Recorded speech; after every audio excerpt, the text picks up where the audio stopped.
పెద్ది నీ భార్యకు విడాకులు ఇస్తానంటే పరిగెత్తుకుంటూ వచ్చాను నీ ఫ్యామిలీ డాక్టర్ను కాబట్టి.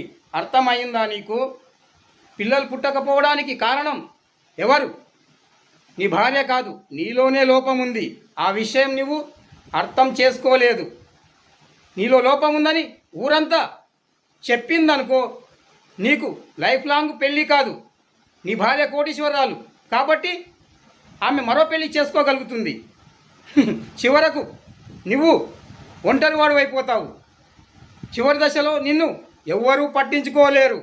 అందుకనే నా మాట విని కాంప్రమైజ్ అయ్యి గుట్టు చప్పుడు కాకుండా కాపురం చేసుకో, అప్పుడే నిలబడుతుంది.